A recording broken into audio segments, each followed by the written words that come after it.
आज तो हम भाई भाई पर संदेह कर रहे हैं, पत्नी पति पर संदेह कर रही है, पति पत्नी पे कर रही है, और इनकी तो क्या कहें, माँ बेटे पे कर रही है और बेटा माँ पे कर रहा है।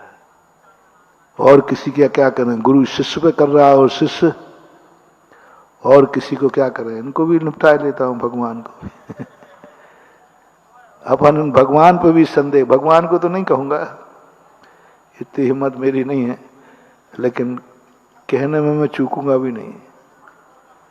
आज कल युग में भगवान को भी भक्तों पर संदेह हो रहा है कि ये भगत सही है कि नहीं, धोखेबाज है कि भगवान भी नहीं समझ पा रहा कि आज जितना इसके पास समर्पण है ये रहेगा कि नहीं। उनको भी डर है, पंचम काल में भगवान अपने बीच में नहीं आ रहे। क्यों नहीं आ रहे? वो कहते नहीं, अरे भगवान आओ, आज भी आपके भक्त हैं, आज भी आपके भक्त हैं, आइए। भगवान कहते भरोसा नहीं, भरोसा नहीं है। महत एक कारण है, भगवान अपने बीच में नहीं होने का कारण है कि भगवान ने अपने ऊपर से विश्वास उठा लिया, मुझे भरोसा नहीं है कि तू आज भक्त है कल भी रहेगा, आज श्रद्धा है कल भी रहेगी, कोई भरोसा नहीं। इसलिए भगवान ने कहा मैं तो नहीं आता, मैं तो नहीं आऊंगा इस पंचम काल में। क्या भक्त नहीं है? भक्त तो हैं लेकिन भरोसेमंद नहीं है। बोलो कितने जैनी हैं जिनको जैन धर्म पर अकाट सिद्धांत है? मुझे बताएं, बहोरी बंद के भगवान चमत्कारी हैं कि नहीं? हमने नाम झूठा तो नहीं रखा? नहीं, झूठा लगा हो तो नाम बदल दूं, बदल दूंगा। क्या बोलो है कि नहीं? चमत्कारी हैं। पक्का की कच्चा? एक बार और बोल, बहुत अच्छा लग रहा है। और बहोरी बंद के भगवान को चमत्कारी मानने वाले, अपना मानने वाले, सुनो रे बहोरी बंद वाले, सुनो रे बाकल वालों, सुनो रे सिहोरा वालों, सुनो रे बचैया वालों, अब और ज्यादा नाम मुझे आते नहीं। अरे कटनी वाले भी ले लो, क्या बात है भाई। सुनो रे जबलपुर वालों, सुनो रे संसार के सारे शांतिनाथ के भक्तों। शांतिनाथ चमत्कारी हैं। इस क्षेत्र को मेरा कहने वाले, शांतिनाथ चमत्कारी कहने वाले, बोलो कहां कहां जाकर के अगरबत्ती लेकर धूप देते पाए जाते हैं। झूठ बोले कौआ काटे। कुछ गलत कह रहे हो तो बता देना। कहां कहां मिलेंगे?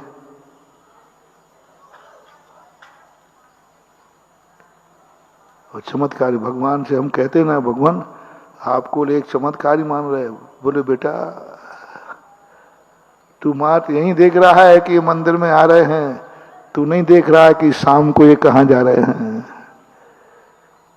कितना बड़ा हम एक और चमत्कारी मान रहे, एक और कह रहे कि नहीं इन जैसा कोई देवता है ही नहीं। और थोड़ी सी विपदा आ जाए तो हम कहां कहां जाकर के धोख देते मिलेंगे, कहां कहां जाकर मिन्नतें करते मिलेंगे। कुछ गलत तो नहीं बोल रहा हूं? हो रहा है कि नहीं? जैनियों में है कि नहीं है? क्यों? इसलिए भगवान ने कहा है भरोसा मत कर, तू भी मत कर, मैं भी नहीं कर रहा हूं। मेरे भी भरोसा नहीं है कि ये एक टिके हैं, ये भरोसा नहीं, इनका कोई एक ही बाप है, एक ऐसा भी कहां अंदर से आ रही है। एक बार जाग जाए चेतना।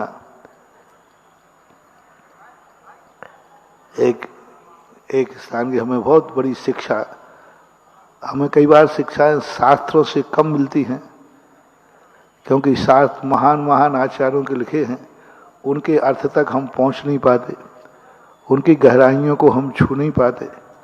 पढ़ते समय मैं हमेशा विकल्प करता हूं कि हे भगवान आपके भाव तक मैं पहुंचा हूं कि नहीं, मैं नहीं कह सकता, क्योंकि आप कहाँ और मैं कहाँ। लेकिन आप लोगों से जरूर हमें, एक बार एक गायों को पकड़ा, तो गायों के पकड़ने वाले उससे मैंने कहा, मैंने कि भैया क्यों करते हो ये, गायों को काटते हो?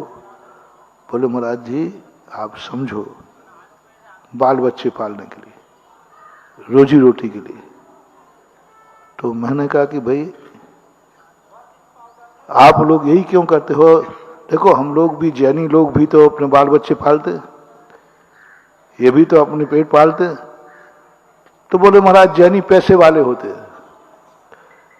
जब कोई जैनियों को पैसे वाला कहता है तो मेरा सीना 56 इंच का हो जाता है, क्योंकि फक्कर हूं और फक्कर के भक्त पैसे वाले, ये तो देखो कैसी बात है। ये तो सुना है हमने कि अमीरों के चेले अमीर होते हैं, अमीर बाप के बेटे अमीर होते हैं, तो सुना है हम। लेकिन फक्कर के बेटे अमीर होते हैं, जिसके बाद एक कौड़ी भी नहीं उसके भक्त अमीर होते हैं। मैंने कहा यही चमत्कार मुझे बहुत अच्छा लगता है। तो मैंने कहा यदि ऐसा है, जैन धर्म तुम्हें अच्छा लगता है, जैन धर्म पैसे वाले होते, तो तुम जैनी क्यों नहीं बन जाते? बोले महाराज वो तो नहीं बनूंगा। मैंने क्यों? जब तुम्हारे भगवान तुम्हें अमीर नहीं बना सकते हैं और तुम कहते हो जैनी अमीर हैं। बोले नहीं बनूंगा। क्या जवाब दिया? बोले महाराज ये बताओ, गुरुओं की बात मानना चाहिए कि नहीं मानना चाहिए? अपने अपने भगवान की बात में।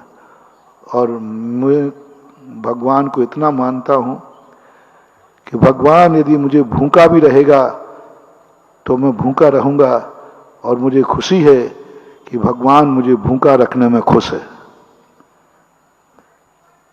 भगवान मुझे भूखा रखने में खुश है, भगवान मुझे रोता हुआ देखने में खुश है, भगवान मुझे गरीब देखने में खुश है, भगवान मुझे नरकों में भेजने में खुश है। पर मुझे कुछ नहीं चाहिए, भगवान की मर्जी के खिलाफ मैं नहीं जाऊंगा और मैं भगवान को नहीं छोड़ सकता हूं। मुझे गरीबी में कोई दुख नहीं है, क्योंकि महाराज भगवान मेरे गरीब बनाने में खुश है। उसने मुझे गरीब बनाया है। मैं ये सुनकर के रह गया। मैंने कहा तू कह रहा है? हाँ, यदि मुझे भगवान गरीब बनाने में खुशी है तो मुझे खुशी है कि मेरा भगवान खुश है। वो मानते थे कि सारी दुनिया भगवान के हाथ में है, सारे भगवान की मर्जी से चलता है। और भगवान की मर्जी क्या है मेरे प्रति? कि मैं गरीब रहूं। अमीर बन जाऊंगा तो भगवान की मर्जी नहीं होगी, तुम्हारा भगवान को दुख हो जाएगा। जिस कारण से भगवान दुखी हो वो मुझे नहीं चाहिए, और भगवान की मर्जी मुझे गरीब रखने में है। बस यही खुशी है। मैं शाम को भगवान से यही कहता हूं, भगवान तू खुश रहना। यदि मुझे रोता हुआ देखकर तू खुश है तो मुझे खुशी है कि आप खुश हैं, कम से कम मेरे आंसुओं पर। ओह क्या श्रद्धा, क्या आकाश! मुझे झकझोर दिया इस वाक्य ने, झकझोर दिया इस वाक्य ने। ऐसी होती है श्रद्धा। हम तो 2 मिनट में उल्हायना देके जाएंगे, काहे का है मैं तुम्हारी इतनी भक्ति कर रहा हूं, सब कुछ कर रहा हूं, मैंने तो धर्म छोड़ दिया। सबसे ज्यादा अविश्वास जैनियों में है। सारी दुनिया में ये पाए जाते हैं भटकते हुए, सारी दुनिया में भटका लो। जय जिनेंद्र, अगर आपको मेरी वीडियो अच्छी लगती है तो प्लीज़ मेरे चैनल को सब्सक्राइब करिए, लाइक करिए, शेयर करिए। इसी तरह से अपना प्यार मुझे देते रहिए।